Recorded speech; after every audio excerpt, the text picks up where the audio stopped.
More problems. What is it today? Well, it seems like we got a leaky underbelly.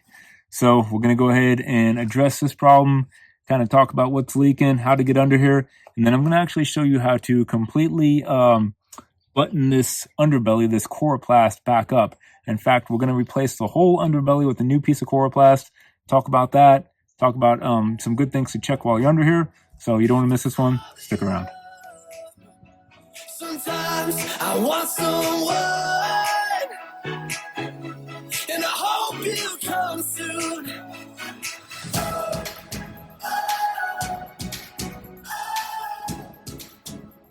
Hey guys, what's going on? Welcome back to Why Wait.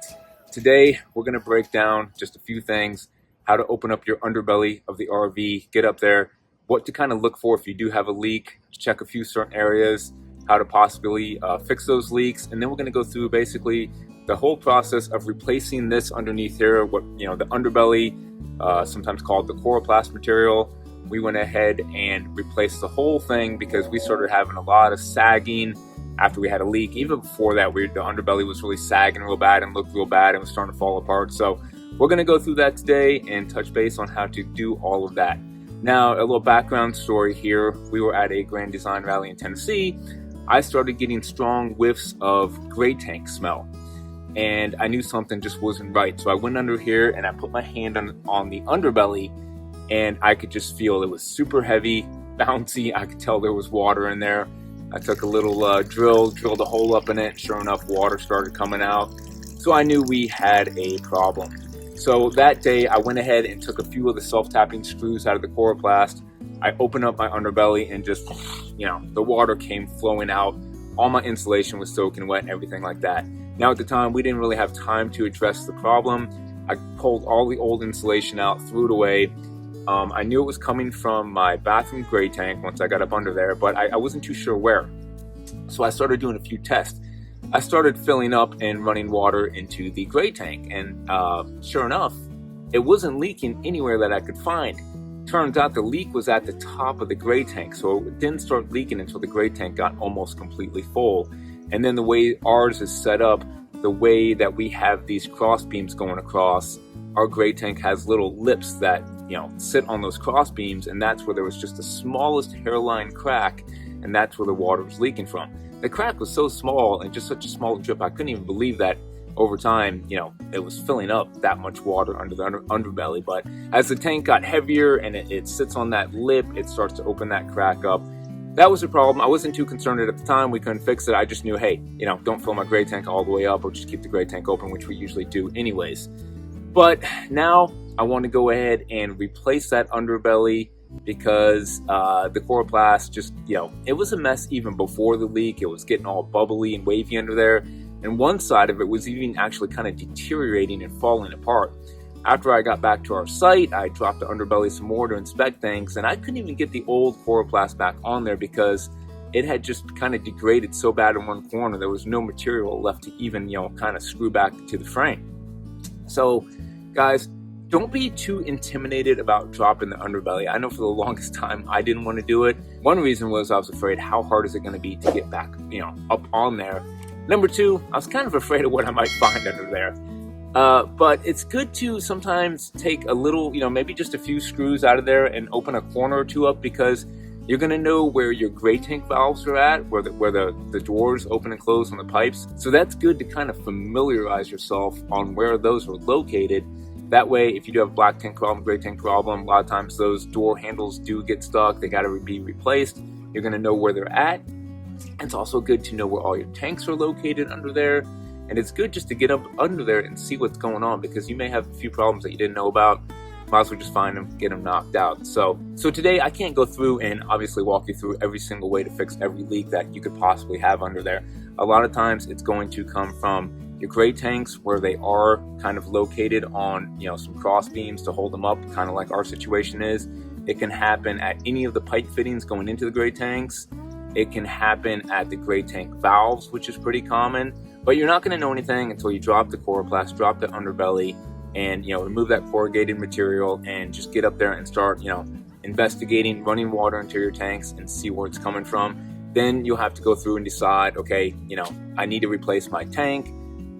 which isn't extremely difficult. It's something you can do yourself.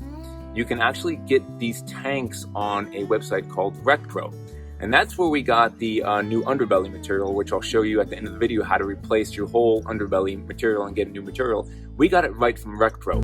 You may have heard of RecPro for their furniture, but they have a website that offers so much more. Really anything you need for your RV, any kind of maintenance project, product replacement, AC, pipes, gray tanks, trim, mold, they have so much stuff.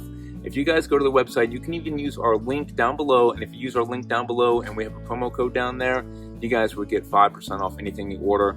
It's kind of been my go-to lately when I need to do a project and I need to replace some parts. They just tend to have everything. And again, stick around till the end and I'll show you how to replace this underbelly.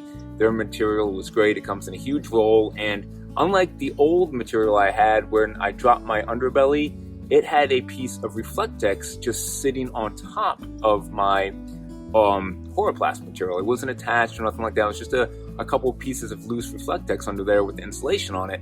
The great thing about this one from RecPro is, as you can see when I unrolled it, the whole top side has like the Reflectex material already attached to it. So you're getting like basically kind of 2 for 1 with this material. It seems a lot thicker. It seemed like it was a lot easier to work with. I was really happy with the coroplast material that I got from RecPro.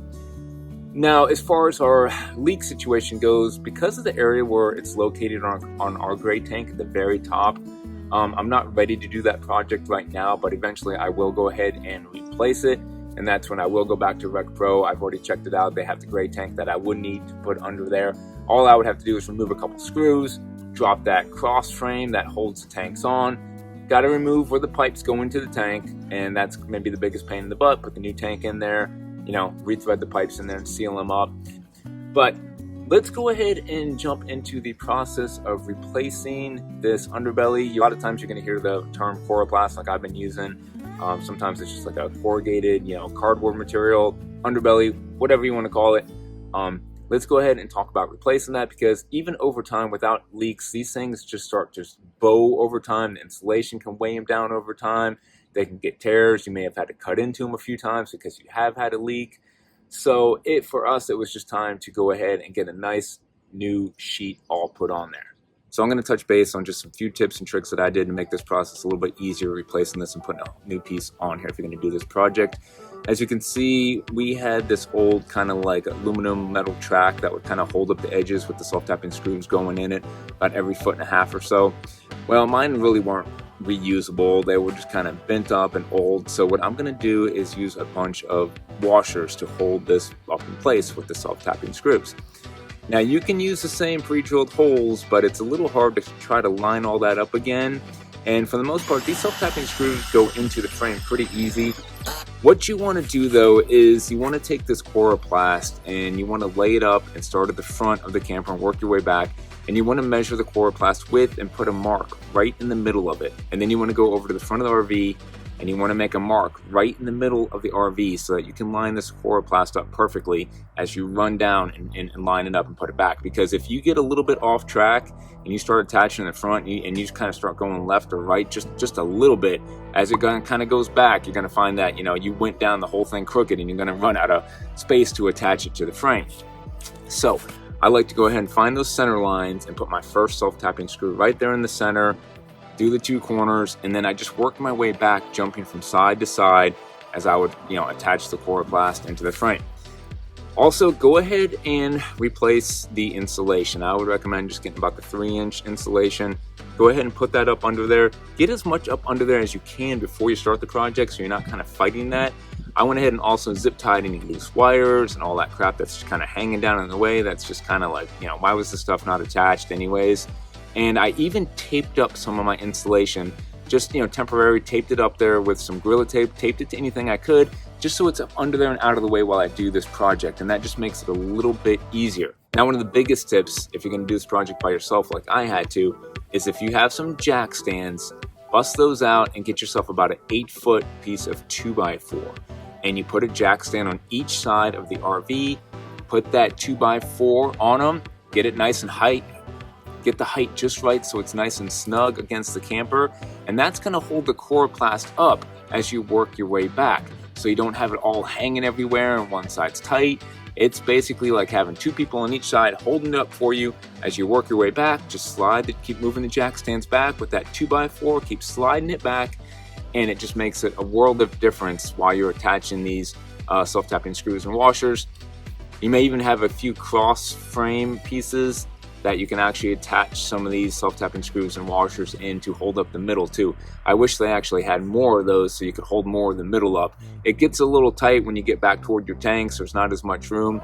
I would probably advise not putting any insulation up underneath the tanks because it just presses too tight and again makes a big bow under there. And that's it. Just work your way back, you know, one side, next side, and just kind of keep moving that 2x4 back until you get to the end and then finish it up. You know, we only had to replace the drop frame section, which for us was about maybe 15 feet. The back part of the RV still looks good. I haven't had to get up under there or cut anything open. It's not sagging, so it still looks fine. Again, links down to Retro down below if you guys want to check out this, you know, coroplast underbelly material. And then if you guys need anything else from today, I'll try to put links for anything I used on this project down below as well. Amazon links if you guys want to go check those out. Most of the stuff you guys can just get at Home Depot and Lowe's though, you know. So again, don't be too intimidated by this project. It's not too difficult. Take your time in the beginning, get it lined up right. Otherwise, you're going to have a headache and have to go back and do it again because you found you were off track. But I think it's a project that's well worth replacing, especially just to get some new insulation under there. At some point, you probably would be surprised it got wet or had a leak that maybe you didn't even know about at some point. So if yours is looking like mine used to and just kind of a hot mess under there after about 5 years of full-time RVing, it was time for a fresh, clean piece. And maybe this is a project that you don't want to do yourself. You can't really get under there. It's just a little bit too hard. But go ahead and save yourself some money and buy the material first and have it all ready. So when you do call that RV tech out, you got everything you need ready to go and you can save a little bit of money that way. Guys, I hope this helped you out and get out there, start your full-time RV adventure because why wait? We'll see you next time.